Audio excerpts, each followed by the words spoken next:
Is our government in the possession of a crash retrieval that was made not on planet Earth?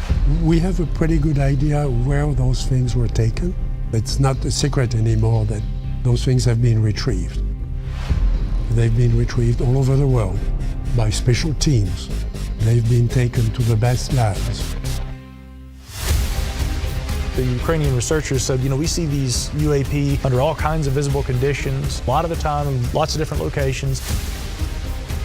We also have the Webb telescope that can look at such an object from a different direction than the observatories on Earth. The myths are consistent with oftentimes referred to as the gods. And there's a lot more going on here, not just on this planet, but on other planets. I think this is the ark of the covenant. There were actually multiple arks. History isn't what we've been taught, and we're going to get to the bottom of it.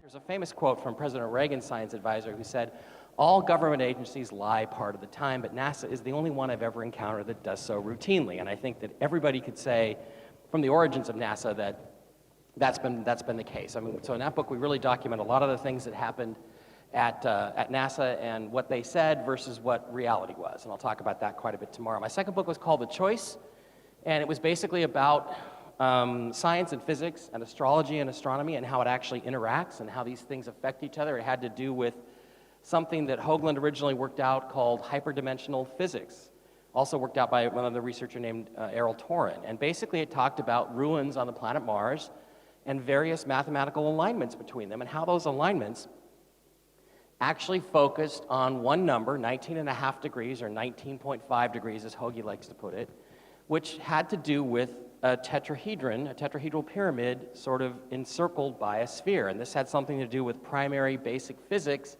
and it reflected itself in many different ways. If you look at the great red spot on Jupiter, it's at 19.5 degrees. If you looked at the solar cycle, when there used to be sunspots, they were mostly at 19.5 degrees. There aren't any right now. There haven't been for a while. And you look at the great dark spot on Neptune, was right at 19.5 degrees, and currently here on Earth, the big Mauna Kea volcano in Hawaii, which has been erupting now, for a month, 2 months solid, is at 19.5 degrees. Now, the idea behind this is that anything that's big and spins actually gates energy and pulls it in from a higher dimension, pulls it in from the fourth dimension, the fifth dimension, and this is the key to the kind of almost unlimited power that it would take to fly flying saucers or travel interstellar distances. And one of the other things that kind of fell out of this was the concept that eclipses and planetary alignments like we had in 2012, remember, where we had the galactic center and the planets and the stars and all that stuff lined up, actually make a difference to our thinking, to our consciousness, to what affects us here on Earth, and to our physical reality.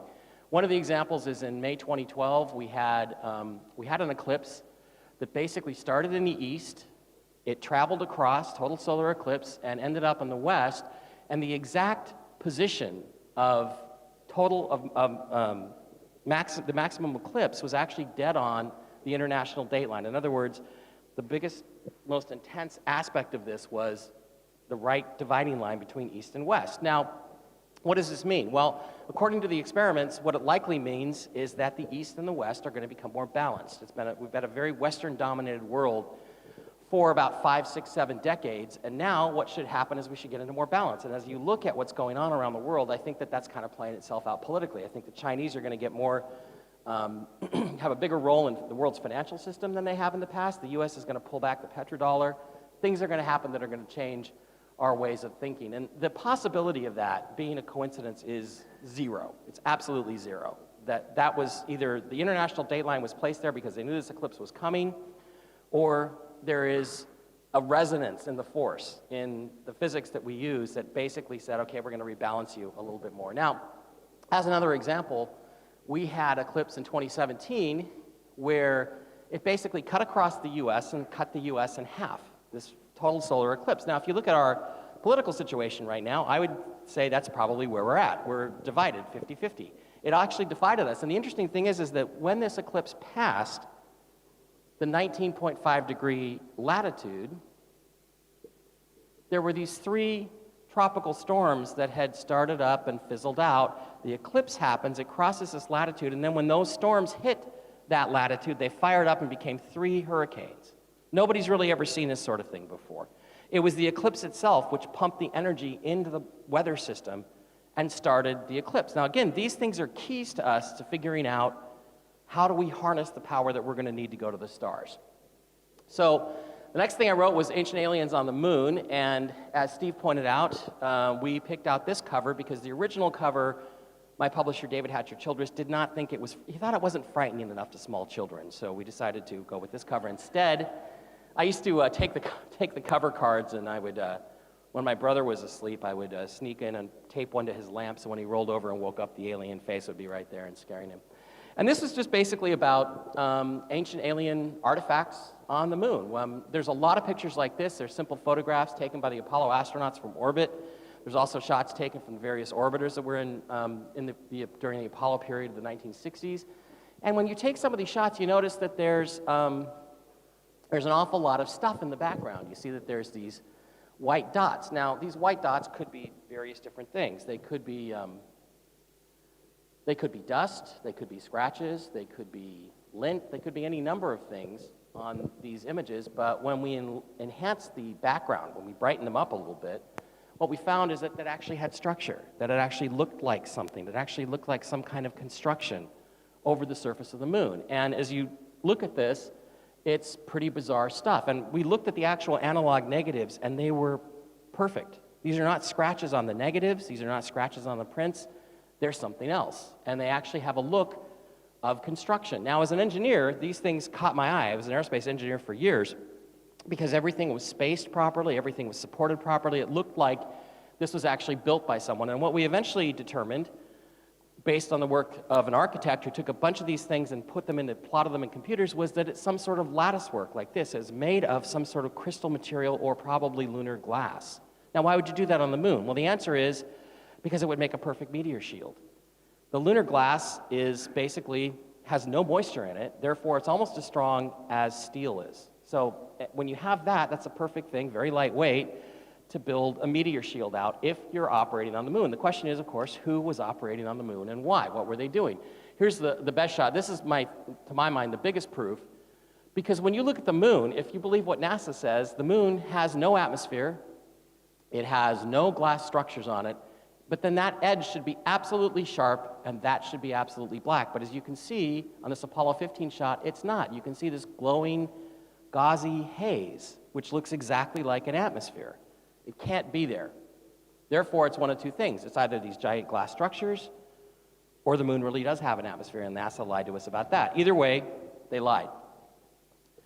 Now, how is this supported? Well, there's other photographs of the moon taken by astronomers here on Earth, people that have telescopes, and they take lots of pictures of the moon, and they begin to notice that the moon is colorful. It's not dull and gray and bland like NASA told you it was. It actually is colorful. This is an enhanced color version, but those colors are all real. That's what came into the guy's camera when he recorded it with a 16-inch telescope.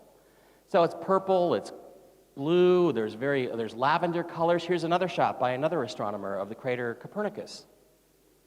Blue, green, red, bizarre mixture of colors. I've overdone these so you can see them more clearly, but they're definitely there, and it's definitely weird. Here's another shot of Aristarchus.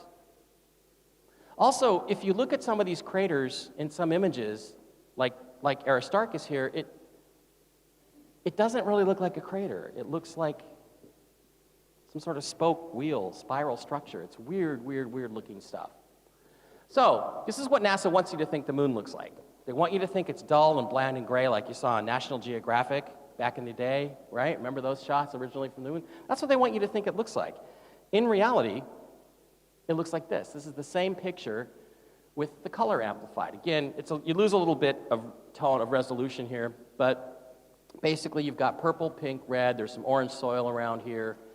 There's all these weird colors. Now, where are the weird colors coming from? Well, if this glass towers idea is correct, then what's going to happen is light from the sun is going to hit these glass panes, and it's going to scatter, and it's going to blend together, and you're going to get yellow, blue, pink, purple, lavender, just like this image here. Now, this is interesting because, God, it looks so much better on my monitor, folks. It really does. Alan Bean was the fourth man to walk on the moon. He was an Apollo 12 astronaut. He was the guy who accidentally pointed the television camera at the sun and burned out the optics so we couldn't see what was around them. But my theory was always been Apollo 11 was purely symbolic. They landed Apollo 11 in the middle of nowhere. There was nothing around it. They had, Buzz Aldrin performed his Masonic ceremony, basically consecrating the moon as a Masonic temple, and they came back home. Apollo 12 went right down in the middle of this stuff.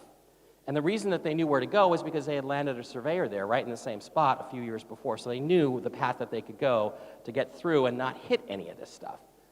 So when they got there, they explored the moon for a while, Bean and Conrad and Bean, and then Alan Bean became a painter. And he recently died. He died about a month ago. And he used to paint pictures, self-portraits of himself on the moon. And he started out with this. He started out with a really bland, boring gray surface, but he said it just didn't look right. It didn't feel right. So he kept painting and painting and painting until he eventually got to this right here, which matches pretty much exactly what you see in these images. And you can do this with almost any image of the lunar surface. They're all over the place. Now, my eye also goes to other things. This is an Apollo 17 photograph. It's an area called Shorty Crater. It's a crater named Shorty on the moon. And, you know, I look at this stuff, and to a lot of people, it's just rocks. But I'm kind of an engineer, and I'm noticing this doesn't really look like a rock. In fact, what does it really look like? It looks kind of like a head, you know? It looks kind of like, I don't know, 2 eyes, a nose, maybe a mouth, but what's that weird thing right there? That is a red stripe. So I think what this is, and what Hoagland thinks, because he found this, is that it's a robot. It's the head of a robot that's been broken off, and if you look at Shorty Crater, there's all kinds of other stuff that looks mechanical in it, and it's really, really weird. What the hell is this doing on the moon? Well, it implies that there was some sort of habitation of the moon by somebody who looked a little bit like a robot with a red painted stripe on his shirt. So these kinds of things freak me out. If you look around the moon, you see other stuff. Here's a crater near Mare Crisium that has a support structure underneath it, just like a satellite dish. So I think it's a satellite dish, not a crater. Here is a glass dome, clear see-through glass dome in Mare Crisium. Here's another one behind it. You can actually see this one through the glass of that one. That's Cleomedes F and Cleomedes FA on the lunar surface in Mare Crisium. Here's some stuff by my friend Alan Sturm, who basically found these weird little blockhouse kind of structures all over the place. This is an Apollo 17 shot. Now, NASA Select TV is really interesting. What you want to do is you don't want to watch it during prime time in the USA. You want to watch it at 2:30 in the morning USA, because that's when they show you the good stuff. This is a shot from an Apollo 17 film, and see this line, crosshatch pattern, left, right angles? Those are condos on the moon, just past beyond where the astronauts were exploring. This is another one we lost a little bit of resolution. There's a whole bunch of interesting stuff up here, but down here, see these wheels? 1, 2, 3, 4. There's a fifth one here, and they have like spokes on them. This was also found by Alan. Here's another shot in context. 1, 2, 3, 4, 5, 6. They remind me of the generators on the ice planet Hoth in The Empire Strikes Back. There's other stuff on the moon that's really cool. Here's one of my favorites. This is the so-called ziggurat on the dark side of the moon, or the back side of the moon. It's basically a Sumerian type of pyramid. You can see sort of a blockhouse here. There's a dome, there's an entryway, there's all kinds of weird stuff on it. And this is interesting because what this is from a first-generation print. Back in the 60s, when people worked at NASA, they got pictures. They would just give them these stacks of 8x10 glossies of photographs that the astronauts had taken. Now, those pictures are a lot different than what's on the NASA websites now. In fact, if you go to this picture on the NASA website, what you'll find is that that little object, the so-called ziggurat, is gone. But what's interesting to me is that in a lot of other places, there's still stuff here. And my eye actually went up to this corner of the photograph right here, where you see a bunch of interesting stuff. And if I click on it, what you're looking at, right there is a bunker kind of cut into the side of the hill. And in that bunker is this object, which, if you look at it from the various ways I've enhanced it, looks like a domed flying saucer with some sort of landing gear or support structure. This is a bunker with the Jupiter 2 in it from Lost in Space. I don't know. That's what it looks like to me. So when you start to look, the solar system gets weirder and weirder and weirder. This is Phobos. It is a moon of Mars, and it's got some issues that are really interesting. Again, you see this pattern. See these grooves? 1, 2, 3, 4, 5, 6, a dozen of them. And then you got groups coming the other way, 90 degrees, over and over and over again. Well, that's usually a signature of artificial construction. What are they doing on there? Well, it appears to me, now, what NASA will tell you is that these are boulders, boulder marks. So apparently the boulders on Phobos roll across like this, and then they go up and down like that, and then and it's ludicrous. This is a mesh pattern. This is clearly something on Phobos that indicates that this thing is constructed. Also on Phobos, we have this object that Buzz Aldrin talked about. This is called the monolith on Phobos because it looks like the monolith from 2001. Now, the interesting thing about it is if you remember 2001, there it is in small, there's another close-up shot, another small shot, close-up shot. In 2001, the monolith was buried in the ground, right? And there was dirt all around it, and that dirt is a different color than the other dirt because it's actually got some moisture in it. So again, you look at this and see how white this is and then how dark this is. This thing has been buried up to the hilt on the surface of Phobos. The Canadians were going to go there and take a look at it, and then all of a sudden their funding got pulled and they've never been. So that was 7 years ago, 8 years ago. Again, this thing appears to be artificial. It's something we should go study. Am I going back? Okay, there we go. There's all kinds of other stuff on Mars. This is Cydonia on Mars. And this is in the thermal infrared, and you can see this pattern. This is a city-like pattern. This was identified by Phobos 2 in 1989. The Russians sent a probe up there, and they had a press conference that said, this is artificial. This is a city buried under the ground. You see the same thing at Cydonia. This is the face right here. The fort is there. The D&M would be down this way. So you see this stuff, and as you look at it in close-up, it looks like, I don't know, farmland from the sky. And you have really cool stuff like, I like this building right here. We named that the Temple of Osiris, because it's a building as seen from above with vents in it. And see these vertical stripes? Oh, you can actually see those, just like this. It's a building. It's a 3 or 4, 5, 6, 7-story building on Mars.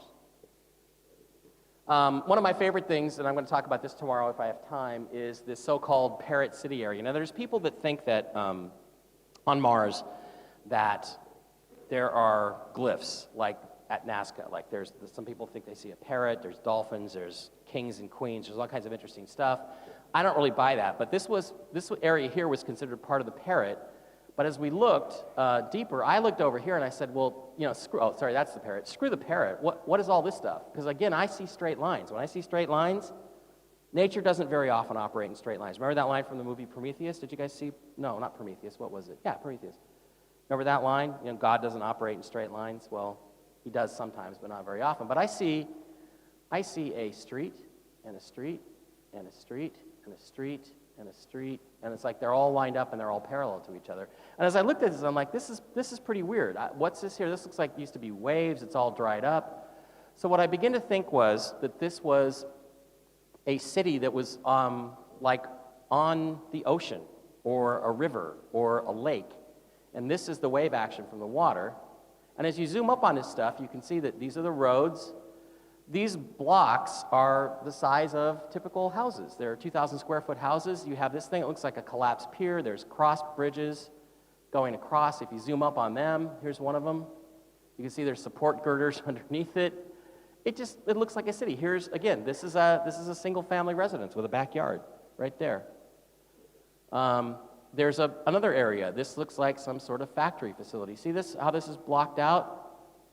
That's like a city block, a factory. This is a hangar. You could walk right in underneath there. See this square guy right here? This stuff does not appear in nature. Here's another object.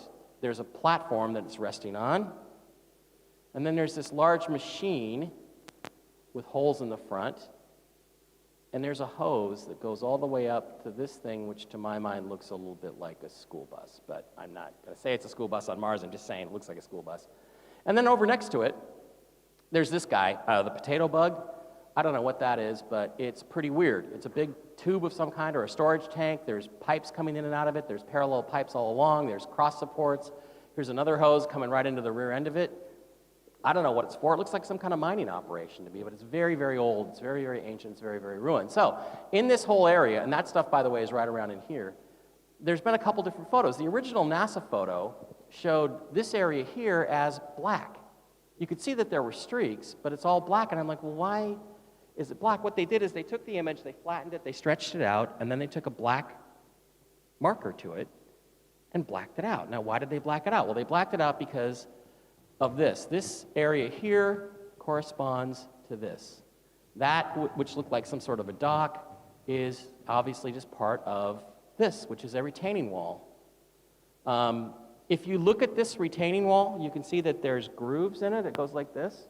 That's exactly what you would do if you were engineering a retaining wall, because that waviness makes it structurally stiffer. So I look at this stuff and I'm like, these are details that you would do if you were an engineer, not what you would do if you were just a river creating something. Now, there's all kinds of other cool stuff on Mars. Captain Kirk's phaser on Mars, I don't know. Kirk dropped his phaser. Here's a piston head on Mars.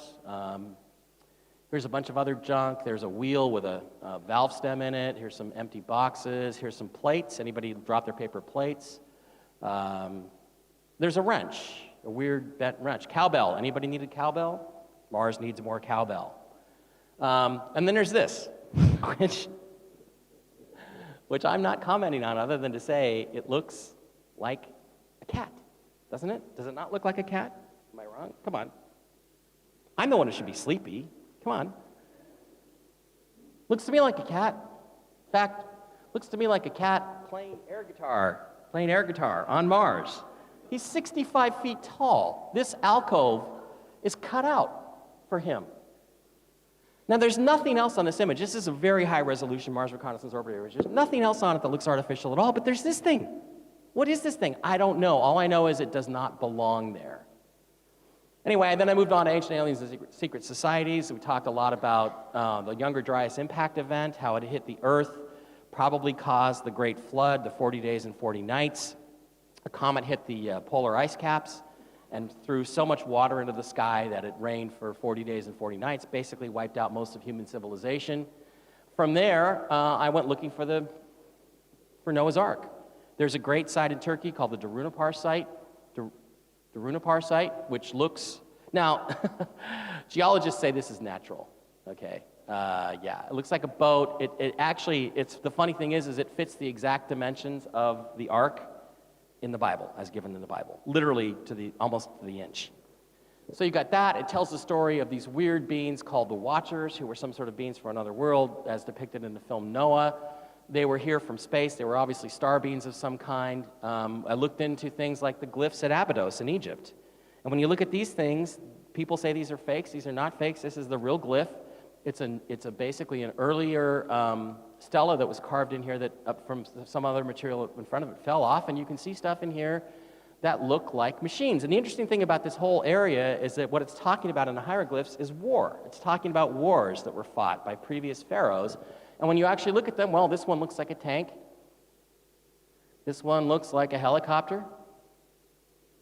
I talk about Buzz Aldrin, who is a 33rd degree Scottish Rite Freemason. And in every photograph of Buzz Aldrin that he can show this hand, he shows his Masonic signet ring. He did it in his official Apollo 11 crew photo. Maybe the reason why he wore that ring instead of his wedding ring to the moon is why he has 2 more ex-Mrs. Aldrin since that one. I'm not sure. They always cut this one off. Whenever NASA publishes this photo, they always cut it off right about here. It's really funny. Oh yeah, there's the crew photo, minus the Masonic ring. This is Buzz wearing the same ring that he wore to the moon, bringing back the 33rd degree Scottish Rite flag, ceremonial apron that he took to the moon with him. And he admits he performed a ceremony with Neil Armstrong in the lunar module. He calls it a communion ceremony. That ceremony actually has its basis as basically an homage to the Egyptian god Osiris, which NASA is obsessed with the god Osiris, and is the great god of the 33rd degree Scottish Rite Freemasonry.